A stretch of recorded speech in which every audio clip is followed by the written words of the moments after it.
Okay, your real last class for the semester starts now. But before I start with your class, I was looking at ivermectin just before we actually did the last class, and then I saw this new article. They said about FDA approved drug ivermectin inhibits the replication of SARS-CoV-2 in vitro. So I quickly scanned through this and I found that they're talking about a concentration of about 5 micrograms per milliliter.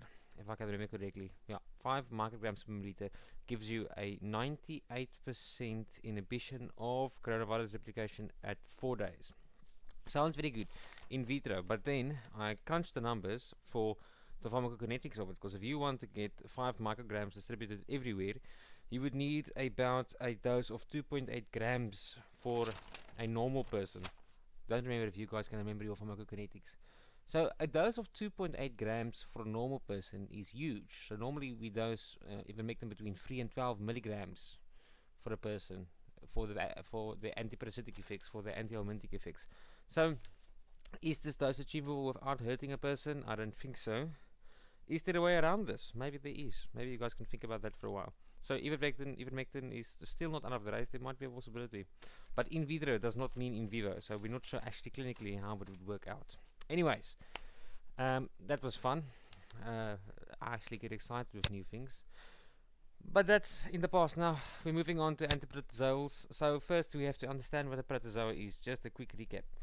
A protozoa is basically an organism like us, but instead of being a bunch of different cells combined into one organism, it's one cell. So its entire life cycle, everything it goes through is all in one cell. They don't have 15 different kind of cell kinds that combine to make up organs, and all the organs combined make up a being. No, so they're only one cell, and in that one cell everything happens. Everything happens in that one cell, a unicellular organism.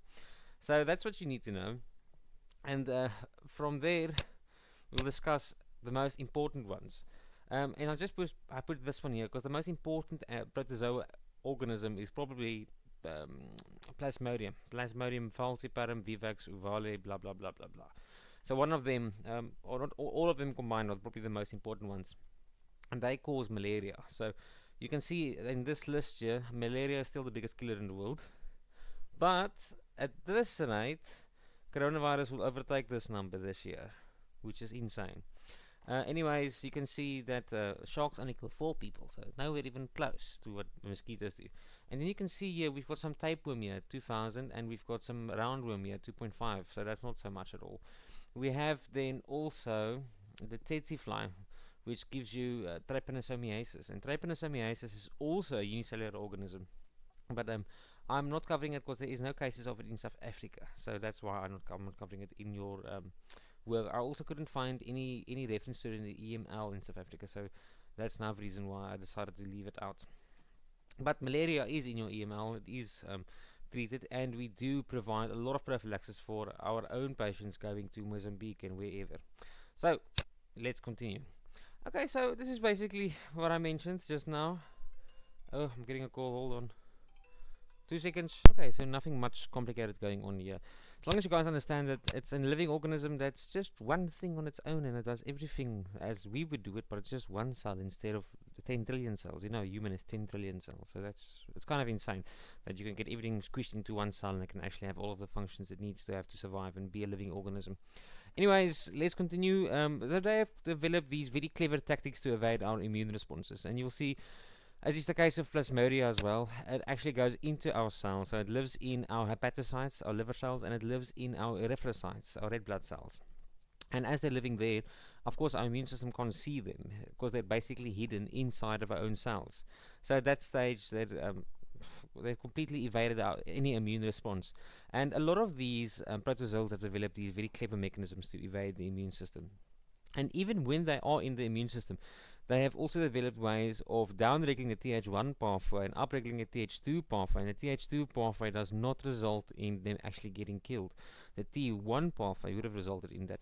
But I think I'm overcomplicating everything with putting this in here. So maybe just do this. I don't want you to put unnecessary emphasis on something it might not aid you in the examinations at all. Anyway, let's move forward again. So the malaria itself falls in the malaria is the disease. That's what we call the disease. But it's caused by Plasmodium. So Plasmodium, once again, is a protozoa, so a single cellular organism or a unicellular organism. And we've got four main kinds: Plasmodium vivax, Plasmodium vivale, Plasmodium ovale, Plasmodium malariae. The biggest, most bad guy of all of them is falciparum. So falciparum is also the one that gives us all of the most severe forms of malaria, and I will go into some of it a bit later in the end, especially the acute and the severe malaria and the cerebral malaria, but not in too much detail. Okay, so there is a bit of stats for you guys. 880 million acute illnesses each year due to malaria. So that's a lot. Oh my word. That's just from mosquitoes. What's going to happen with the coronavirus? Anyways, I think this is also estimated. I don't think this is all recorded cases as well.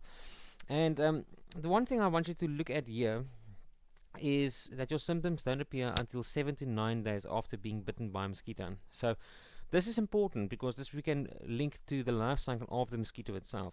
Because after the mosquito bites you, there's a pathological process happening, and all of the symptoms only appear after the first round of the pathological process happening. And let me explain that process to you. I think that'll make much more sense. So you have the little Anopheles mosquitoes. Right? Not all mosquitoes do it, so only certain mosquitoes actually carry the parasite. So, when the Anopheles mosquito bites you, it injects your bloodstream with sporozoites, or sporozoites. I'm not sure how to say that, but as long as you can spell it. So, when it injects these sporozoites, they circulate in our blood supply, and they end up going to the hepatocytes, or into our liver. And inside the liver, they form this hepatic schizont. Now, this is important, because some drugs can act on this hepatic schizont, but it can't act on the sporozoites themselves, or on the metazoites themselves. They can only act on the hepatic schizont, so meaning on the parasite in our liver cells. That's extremely important. And if I do ask you a question in examination around malaria, or maybe a short answer question, it will be around this life cycle. Okay, so this hepatic schizont forms, and inside this hepatic schizont, there are a lot of metazoites now starting to form or mature. As soon as there are enough, the hepatic schizont ruptures and then releases a bunch of metazoites into the bloodstream once again.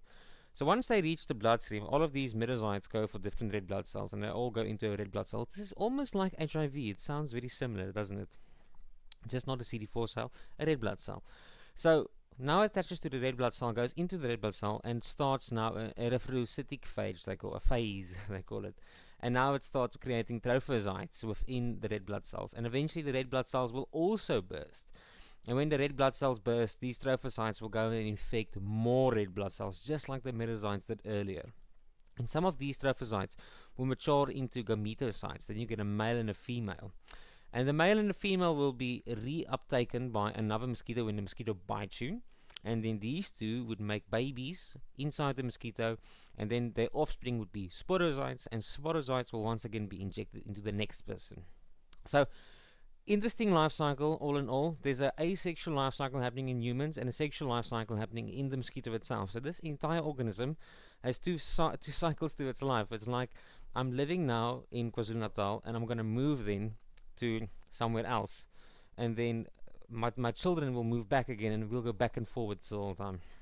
It's kind of crazy and interesting at the same time.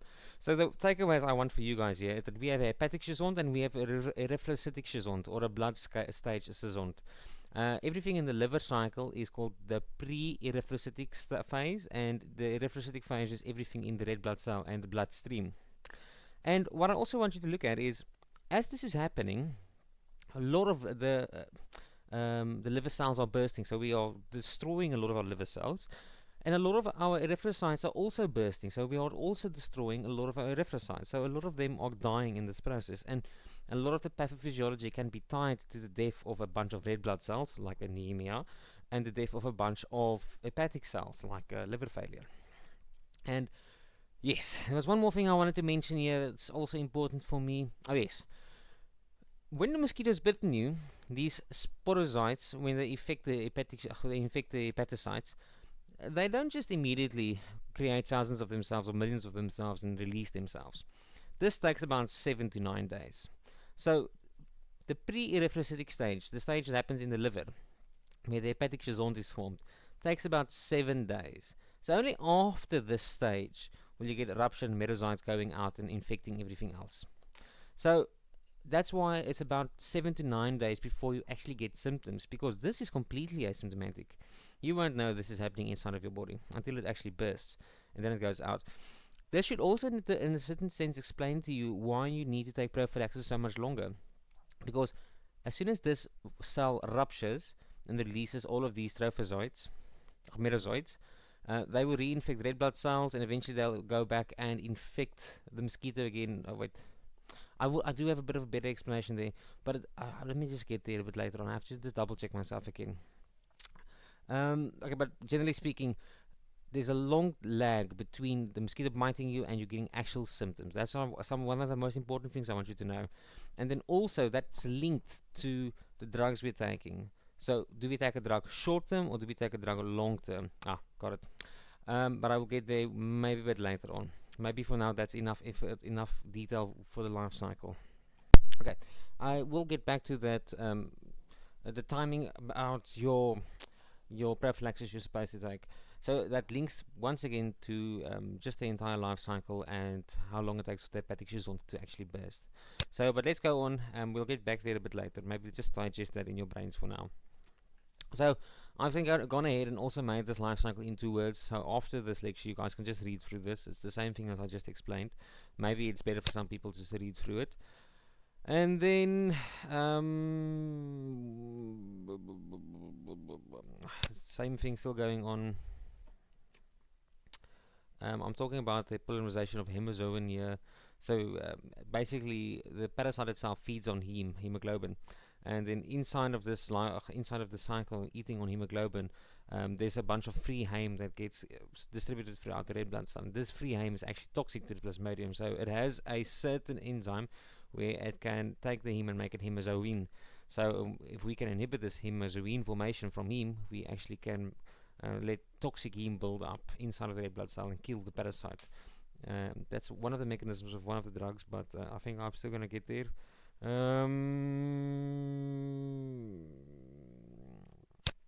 Oh yes, this is also important. So once your red blood cells, or once you're in your erythrocytic phase, and these plasmodium parasites are now going in your red blood cells, living in them, maturing, bursting out the trophozoites and destroying the red blood cell, it kind of becomes like a wave thing. So you get a massive burst, and then they infect a bunch of red blood cells, and then all of these ones are undergoing that same pathological process again, and then you get another massive burst, and then they infect more red blood cells, and then you get the entire erythrocytic phase happening again. So this is happening in waves. It's not happening consistently. It's all or nothing response. So all of them are released all at once, and then we get one phase or one wave. So these waves could be 24 to 72 hours out of each other, and this is when you have these hot and cold symptoms. So meaning you have a cold fever, then you have a fever, then you have a cold fever, then you have a fever. So that's why you get these ups and downs with malaria. That's why it's not a consistent fever. It's because of this entire funny wave-like thing that happens with plasmodium inside of the body. It's a nice way of remembering it. So I'll put this in here as well. A single parasite, PVVAX, when it enters into the body, can lead to 250 million metazoites in 14 days. It's insane. So this is only this is from the liver, not the liver, the hepatic cycle is out, the pre-erythrocytic stage. So then after this, it's even far more exponential. So if you give an antimalarial drug, we only get we get a 94% effectivity, we will still just stay at equilibrium. So we won't reduce the numbers enough to actually destroy it, and we won't have an increase in numbers to give the bad symptoms. So antimalarial drugs have to be more effective than 94%, even more than 94% to be effective. Very similar to antivirals, have to have an insane amount of effectivity before we get what we need. Okay. Some people are immune to malaria, and as soon as they leave the malarial area for more than 6 months, they would once again be not immune to the malaria. And some people have bone immunity, like people with sickle cell anemia. And then we have a lot of ways of avoiding mosquito bites and a lot of tips and tricks. You can just read through those. It's kind of straightforward. Where are our malarial areas? So all the areas highlighted in red. I don't want to mention all of the names because I might be quite wrong. So there are a few southern African countries there that we do have a problem with. Madagascar is there as well. Anyways, you can just read for yourself. There are quite a few places. So ABCs of malaria awareness. So know where you're going. If you're going to the wrong place or a place with malaria, know that you can have prevention ready.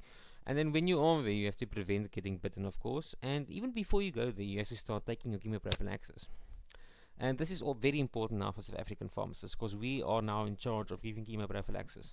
So as soon as you have a good idea where the person's going, you have to make sure they leave with the right chemoprophylaxis. And that's really my main focus of malaria. If I'm going to ask you something in examination, it will be around chemoprophylaxis. Diagnosis, diagnostic tests, not really our issue there, and effective treatment. So these two really come into play with acute malaria once you are too late. Okay, let me just catch my breath first. Okay, so very important to note this. It ties in once again with the life cycle.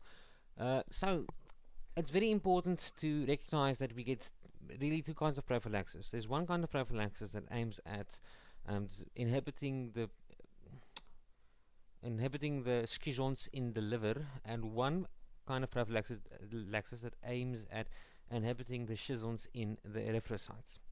So if we're using one of them that inhibits the schizons in the liver, before we go to a endemic area with a malaria endemic area, and when we return, we will most likely never get to the phase where the parasite is actually, or the plasmodium is multiplying in the liver.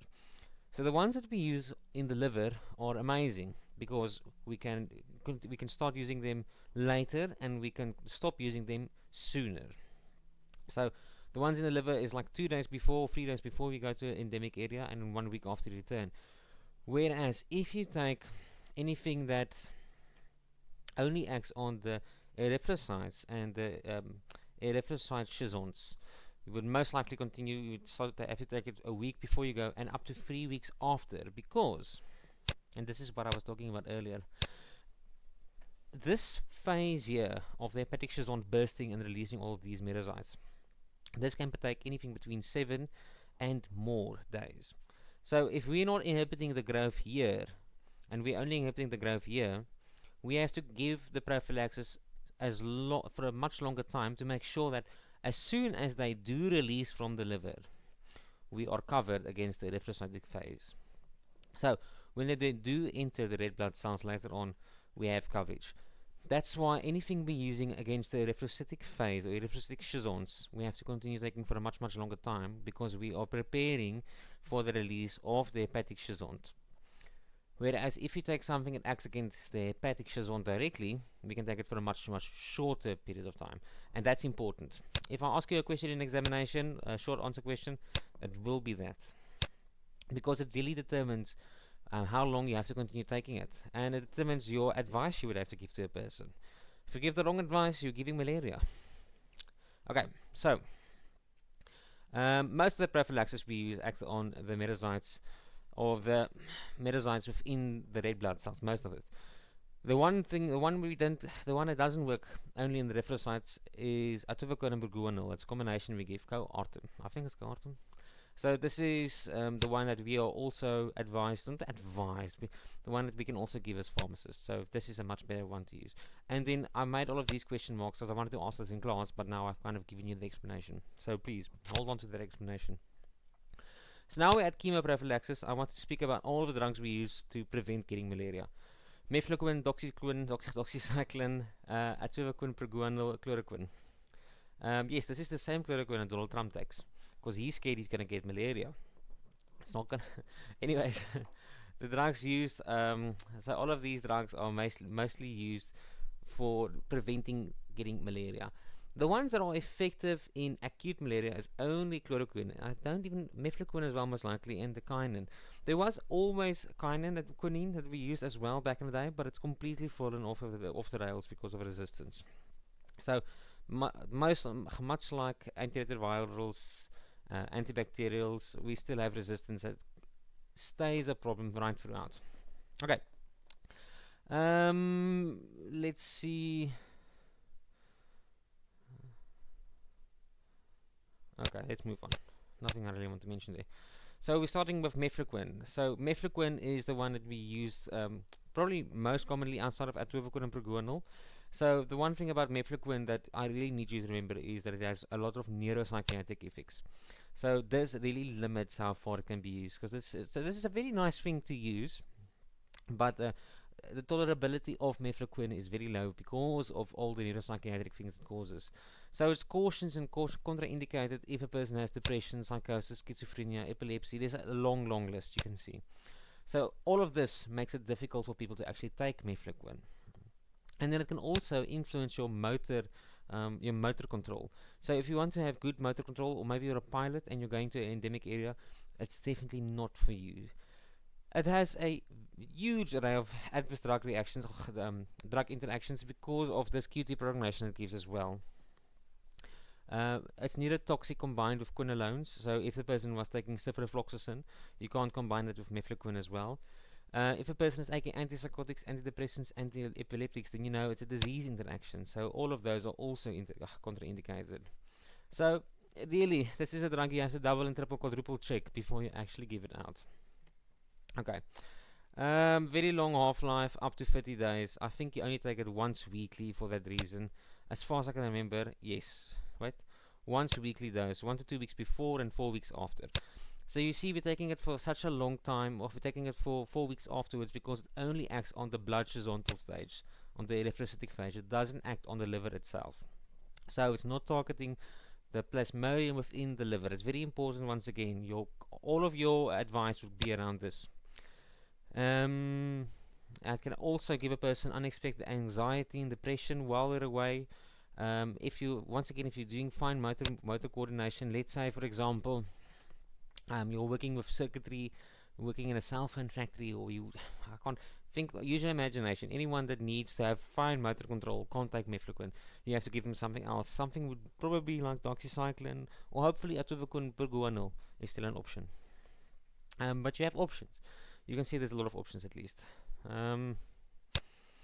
This is the idea here of a trial run before departure is also good, because sometimes a person might go to a malaria endemic area for 6 months. So if they're going to be taking this for 6 months, you really want to be sure that during those 6 months you're as fine as possible. So if you have an option and a person mentions they're going to go, then you can give them a trial run of a week before they go, even better, because then you have them close by for monitoring. Otherwise, you won't know what can possibly go wrong later on. Then we have doxycycline. Doxycycline, you should remember from your antibiotics at least. Doxycycline is very useful in a lot of cases, but there are a few contraindications. So pregnancy and children younger than 8 years. Contraindication. 100 milligrams daily, 1 to 2 days before, continues for 4 weeks after. So once again, same thing. It works on the erythrocytic cycle, not on the liver itself. And then its mechanism has to do with the protein synthesis inhibition. Remember, actually, they didn't even mention mefloquine's mechanism. Did I have it? Yeah. I have to actually remember what it is. I can't remember now. Anyways, let's move on.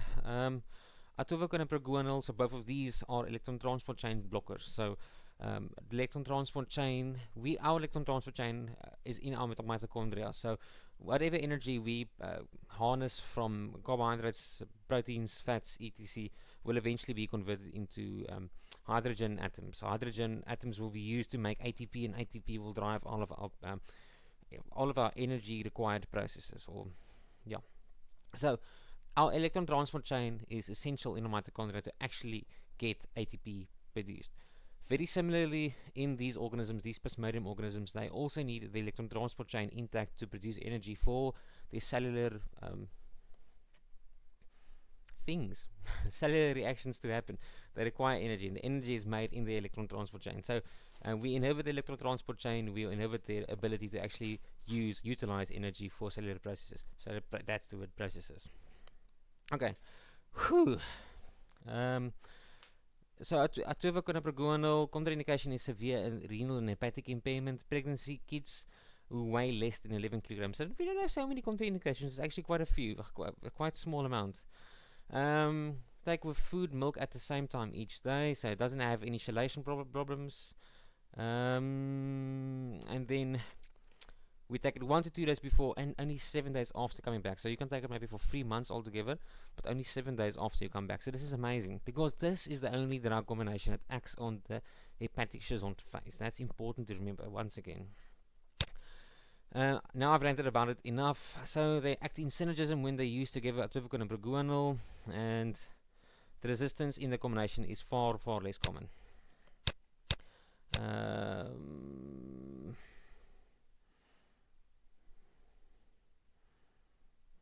Nothing. I can't think of anything I'd have to want to mention there. Resistance-wise, I don't think we're going to go into resistance a lot. All of the big problems of resistance really comes here with chloroquine. So chloroquine was the one that gave us most of the resistance problems, but it's kind of fallen into disuse because of that. Now Americans are using it again. Once again, it's a what's called a blood schizoid phase, very similar to the rest. And then I ask you once again there, so for that same reason. Active against falciparum. And then, how does it actually work? Now, if I can remember correctly. Oh, it has to do with the hemoglobin digestion pathway. So, in the hemoglobin digestion pathway of the parasite, it transforms toxic heme into hemozoin. So, chloroquine and hydroxychloroquine both inhibit the conversion of heme into hemozoin, and then by doing that, the toxic heme builds up in the red blood cell until it actually is at such a high concentration that it can kill off the Plasmodium parasite. So a very simple mechanism, if I can just explain it that way. And then a bit of its elimination processes, because a 50-hour half-life, and you still take it daily. What does that mean? I haven't actually read all of those comments, so I can't actually ask, don't I will still answer them, hopefully. What else can I mention here? Let me just remember if there is something important I have to mention here. Okay, I'm still stuck at chloroquine. Nothing really I want to mention here. Yeah, I wanted to mention a few things. I only remembered it when I read it through very cautiously. So, one very important thing about it is it has a bunch of contraindications. One of the main contraindications I want you guys to look at is this G6P deficiency, glucose 6-phosphate deficiency. So it has to do with if this drug is taken in these people with this metabolic condition, they have an increased risk of getting hemolysis of their red blood cells. So this is an absolute contraindication in my mind. And then also porphyria. Something else I wanted to mention here, not really much. All of a sudden, pregnancy category C, so we'll come to that. So there are special populations for consideration when these people are going to malaria endemic areas. So in pregnancy, we want to discourage them from going there at all, but of course that's not completely possible, is it? So chloroquine is the safest, but chloroquine is very limited because it's not we can't use it everywhere because of resistance. So we're kind of stuck there. So the only real thing that we are left with is mefloquine. I think where did I say the mefloquine? The preferred agent is mefloquine, category B. That's the safest, but like I told you guys earlier, it's very difficult for people to actually bear with all of the side effects. And if they have underlying psychiatric conditions like depression, psychosis, schizophrenia, etc., extremely difficult to actually take it and not go crazy. So we're kind of limited here, and there is no safety data on atovaquone. So you really only have this one option, mefloquine and chloroquine. That's your only two bets. And the one has a lot of resistance against it, and the other one is very difficult to tolerate. So if you're pregnant, maybe just don't plan on going there at all. But of course, not always possible. In that case, you will have to deal with it. Another special population are our pediatrics younger than 5 years old. So the only one we can really use there is chloroquine and atovaquone baguanil, but only if children are weigh more than 11 kilograms. So otherwise, there really isn't anything to use for them. So chloroquine, but once again, a lot of resistance. Atovaquone baguanil, but then your little child has to at least be a little bit fluffy at that time. He has to have a little bit of weight to him. So I'm moving through the slides. As I'm moving through the slides, we're going now through from prophylaxis to prophylaxis. Mistake happened or didn't take it long enough when you returned, and the hepatic schizoids burst, and when they burst, they started giving all the metazoites, and the metazoites started invading all of the red blood cells as much as they could. Now we're going into an active infection. So that's the natural progression of the slides that I'm going through here. So 21 days after you've been bitten, you come back. So you came back, you were bitten. Let's make this a 5-day holiday. You were bitten on day 5 of the holiday. When you were coming back on your way to the airport, you were bitten, you came back, and now nothing is happening for 21 days. You stop taking your tablets a week after you returned, and poof, you end up with the hepatic shouzon bursting. As the hepatic shouzon burst, and invaded all the red blood cells. So normally, if you took your blood horizontal chemoprophylaxis like doxycycline, it would have burst anyways, the hepatic shouzons, but it would not have been able to create erythrocyte shouzons. But now, since you haven't continued taking, for example, your doxycycline 4 weeks when you returned, now you can actually get the erythrocytes forming shouzons and bursting more and more, so you actually get the active infection now. It's much longer in Vivax and Uvale, and that's also why you continue taking it for a month after you return. They have much longer incubation periods, and the incubation period refers to that time, the pre-erythrocytic stage, where the plasmodium is in the liver forming the metazoites. So much longer time. The history is generally the most important thing to find out if a person. But the diagnosis of malaria is not up to you guys, so I'm not going to go into that too much. But generally, it's kind of obvious. High indexes of suspicion is made if you know the person has been in Mozambique in the recent 2 weeks. Common symptoms and signs. I've just mentioned a bunch of lists, a big long list of them. You can also see that a lot of the signs and symptoms almost look like a flu. So also, just to add a bit of madness to all of it. And again, hold on. Normal common symptoms of malaria are quite simple. I mean, you guys can just read through all of that. I don't think I want to repeat everything. Generally, if you want to now start treating a person who has an acute malaria, it really is only the blood horizontal agents that are any somewhat useful. So, not all of them itself as well. We do have now 2 new drugs that are added to the fray, which are kind of amazing, quite amazing for in acute malaria. Artemether and lumefantrine. So I do have a slide on them later on. We'll go into some of them in a bit more detail. If these 2 are not available, we use quinine. So quinine itself is absolutely useless for prophylaxis because there's so much resistance against it, but it's one of the only things that you can use if a person has acute malaria. So quinine, doxycycline, or clindamycin. So weirdly, we use some antibiotics as well. So they can also act on the ribosomal units of the malaria or of the plasmodium. And really, artemether lumefantrine is our best one. Primaquine is also useful for preventing more malaria from spreading in the area, because they can also act on the gametocytes. Is it gametocytes the right word? Those sexual forms of plasmodium. But I don't think it's actually it's been proven very useful to try and stop them. Here is a dosage guide for artemether and lumefantrine. So these 2 are tablets, co-artem, and you can just read through all of the dosing instructions for them. Some endemic areas in South Africa I've highlighted here. You can read through those if you want as well. Not things I would ask you. So but we're in Cape Town, how would we get it? So there's something called Odyssean malaria. So that's when you accidentally trap a Anopheles mosquito in your suitcase or in a taxi, and then you travel, or you could travel with your suitcase to the airport, and then you come back here, and then you accidentally spread it here.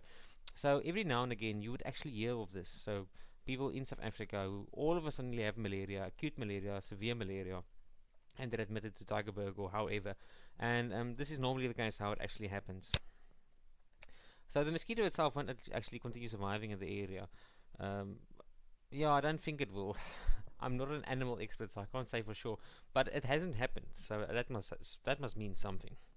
So as soon as it actually happens, then and the person starts presenting weird symptoms, then you have to try and find a differential diagnosis. But at least this is not up to us.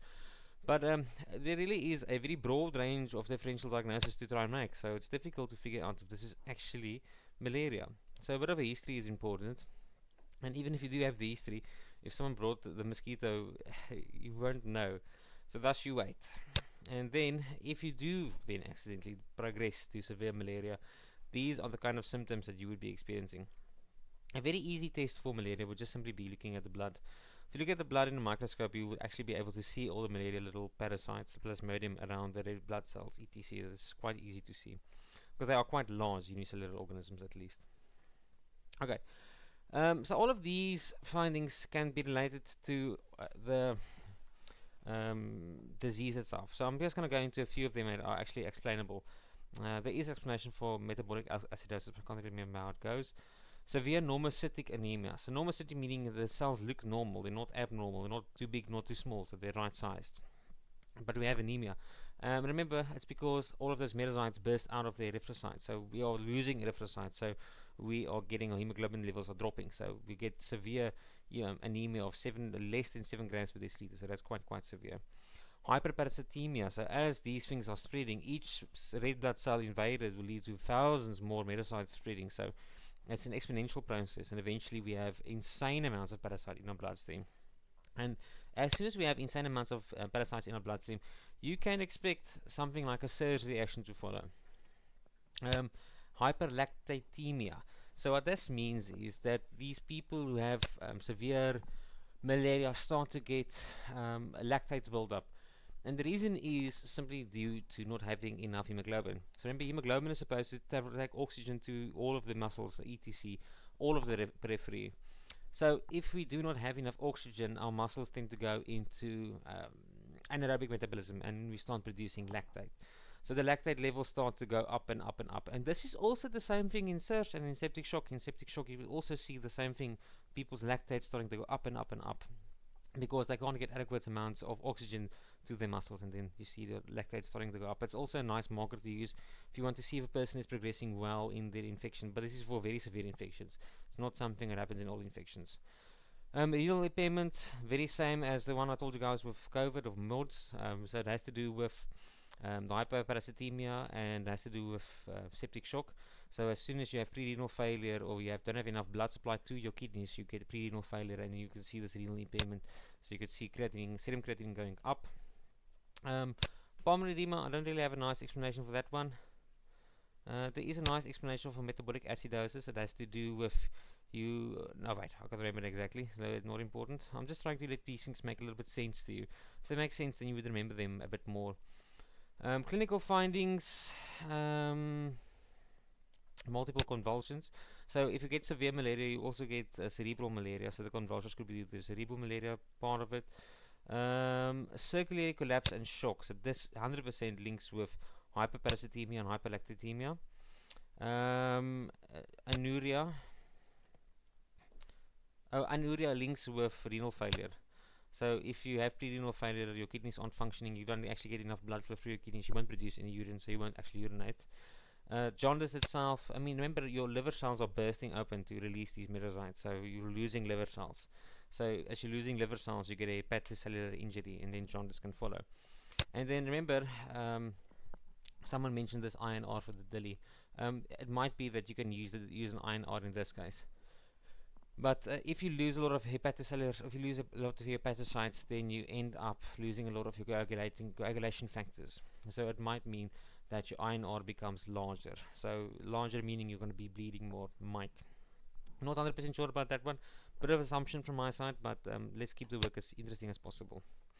Artesunate, severe malaria first line treatment. Artesunate, artemether, lumefantrine. I think these are the mechanisms, drug targets mechanisms. Okay, so we have the mechanism at least for most of them. We know that one already. Where is our proguanil? The proguanil is actually diabetic, anti-diabetic. Can you believe that? It's there. Atovaquone, block electron transport chain. Okay, so like we mean, no, atovaquone is the other one. I'm just searching for artemether lumefantrine. I can't actually remember what it does. Inhibits the detoxification of heme, lumefantrine. Okay, so once again, seems like it's the same. Artemisinin, artemether, all of them are the same. Inhibition of calcium-dependent ATPase. So, not 100% sure how that translates. But once again, I'm not so much concerned with the acute things. I'm much more concerned with prophylaxis for you guys. I don't really want to go into quinine too much here. I'm going to skip through that.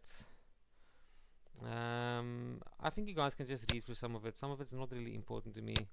I'm much more concerned about the prophylaxis than I am about the treatment itself. The treatment itself is very rare in South Africa, but if you do get the treatment one day, at least you do have some slides to refer back to.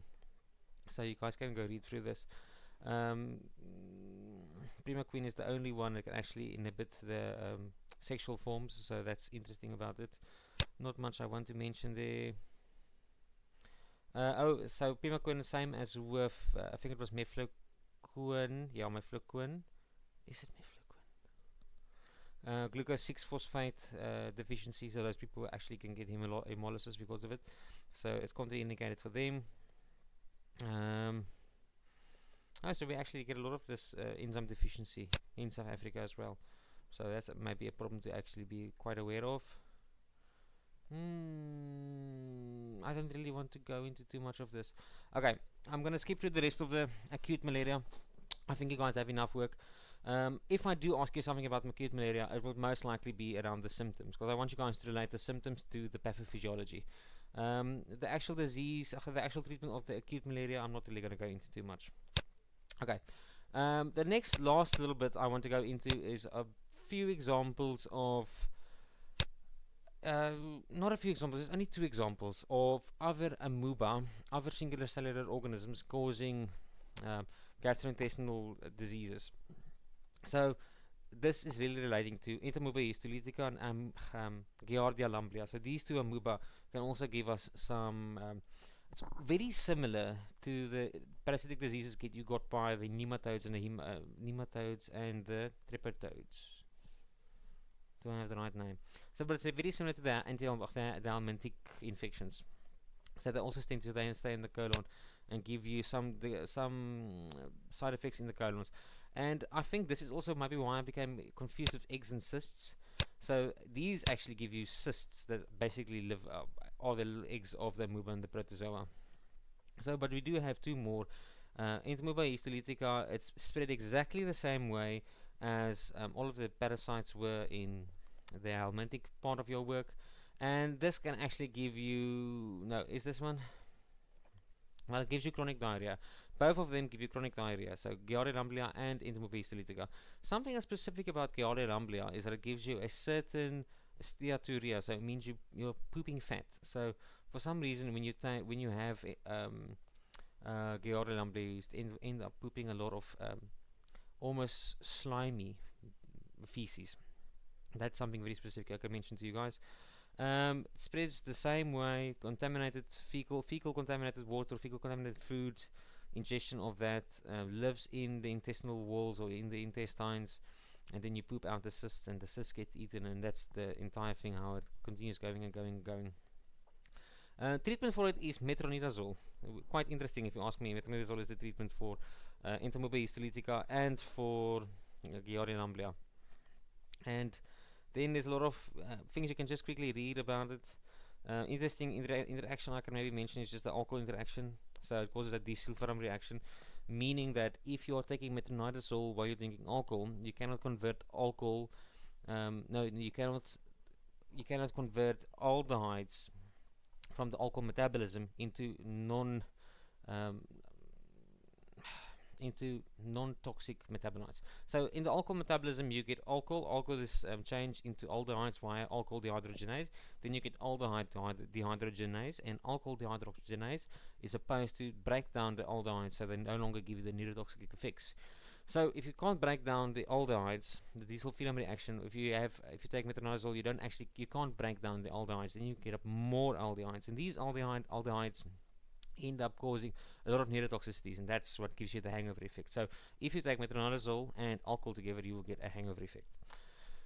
We actually have a drug on the market that mimics this. What's the drug called? Antabuse. Interactions, bunch of interactions there. You can just read through all of those interactions. You should know more about metronidazole from your antibiotic section earlier as well.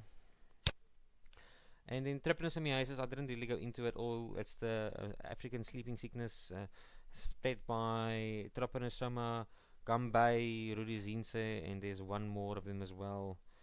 And yeah, those are not really ones I go into. And then there's also a disease called toxoplasmosis, but toxoplasmosis is really treated with cotrimoxazole, and it is part of the opportunistic infections, so not much I want to really mention about it.